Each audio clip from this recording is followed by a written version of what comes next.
Hi guys, Andy Stevens here with my case study analysis for the last module of our class together, module 14. So let's dive in and take a look at the facts as we know them. The high school involved in this case is located in an affluent area of a large urban area. Parents live a very comfortable life, providing all of the latest fashion and technology and pop culture trends for their students. The building principal, Dr. Smith, is considered to be an outstanding leader. He takes great pride in the work that he and his staff do. Additionally, the teacher involved in this case is Miss Robin Tate. She's a science teacher who was hired for her acumen and a little older age, and really just a great fit for the school overall. Miss Tate takes great pride in the rigor and stringent nature of her class.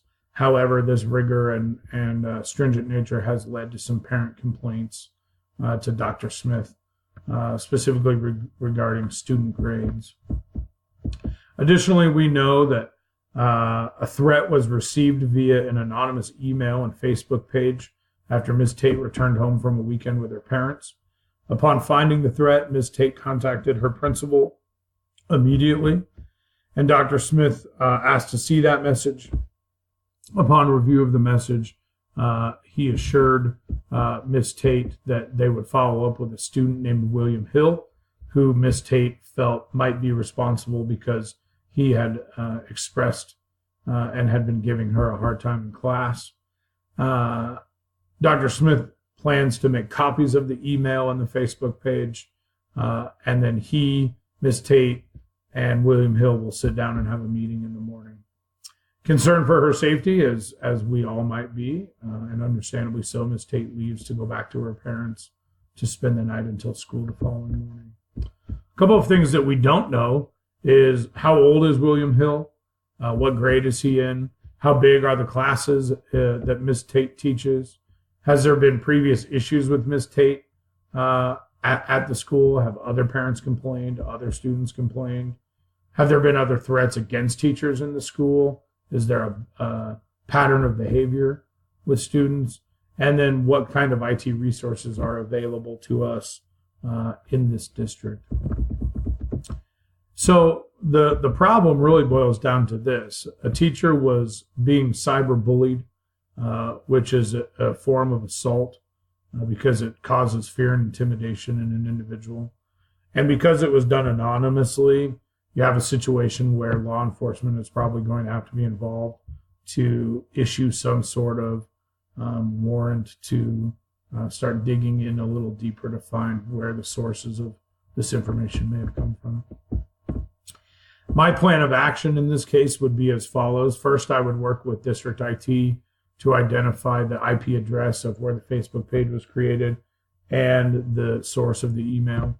I would interview William Hill and his parents to gain further information from them. And also, as Dr. Smith believes, to try to ascertain, is this a prank or is this a serious, credible threat? I would also interview classmates of William's.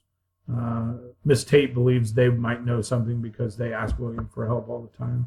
And then I would utilize internet monitoring software, browsing software, monitoring software to look at William Hill's browsing history. Some steps or strategies for success here. First and foremost, call the district IT staff, ask them to gather the information that we're looking for, document those findings for us in the school so that we're able to present those findings to the student and his parents. And then in my district, we use a help desk system that I think is pretty common.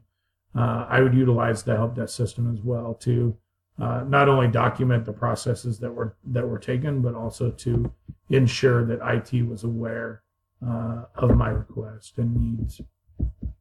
Additionally, as I mentioned, we would sit down with William Hill. I would reserve a private office or conference room in my school to ensure that the rights of the student and the parents were being honored and not violated. I would allow everybody in the meeting to share their side of the story to make sure I had a complete and robust idea of what was going on. And then I would document these conversations, just like when you are evaluating an employee, you want documentation for later in case this were to go to court or you needed some sort of reminder about what those conversations consisted of. I would also, as we interviewed William's classmates, I would make sure that we were documenting those interviews as well. I would schedule the interviews with all relevant parties as close to each other as I could. I think there's value in everybody knowing that the interviews are taking place not only in close physical proximity, but also in time proximity. And then lastly, you just have to ensure that the confidentiality of everybody is maintained. That's a standard ethical practice as a building leader. Lastly, we're going to use that internet monitoring software that we've studied over this course to ensure that William Hill's browsing history is reviewed. We're looking for any sort of tutorials on Facebook page creation. We're looking for browsing history and what's in his cache as far as email servers, things of that nature. And then again, I would like all of these scans documented and saved so that we are able to revisit these in the future. So the resolution of this case, obviously, anytime you're searching for resolution, you're making sure the academic success and personal well-being of every student is being handled carefully and ethically. Obviously, we're dealing with cyberbullying. You want to make sure that cyberbullying in your school is never allowed, never condoned, and that in today's world with all the different social media platforms, how easy it can be for others to be bullied. And then obviously stressing the importance of a safe learning environment, holding students accountable, making sure that we are allowing everyone the opportunity to learn and creating an environment that is conducive to that. Some of my thoughts and feelings, as I was working through this case, I really started thinking about the mental state of the teacher, how unnerving it must have been for her to receive that threat. I also thought about Dr. Smith, and I was impressed with the way he handled the case, the way he created some nurturing and supportive attitudes towards his teacher. And then also thinking about the students. How will they be held accountable? What would be an appropriate consequence for a student participating in this behavior? My feelings in this case are pretty darn simple. Bullying is never, ever, ever to be tolerated, regardless if it's student to student or student to teacher or student to someone in the overall school community. You just can't have any tolerance of bullying at all. I feel empathy for Miss Tate. Never easy as a teacher to be threatened or to feel like you're unsafe in any way. And then lastly, just some feelings of dread and unnerving feelings because of the educational environment that we find ourselves in today, with continued school violence and continued bullying across various social media platforms. The values and ethics in this case, I think, are gray. Obviously, ethics are different for everybody. But I feel like valuing the safety of everybody is paramount in this case. I do value our legal system here in the United States as well. I think it does a nice job of holding people accountable, but also making sure that nobody's rights are infringed upon. And I value the job that Dr. Smith did. I think there's nothing better as an educational leader that you can do than support your teachers and create that culture of support for them.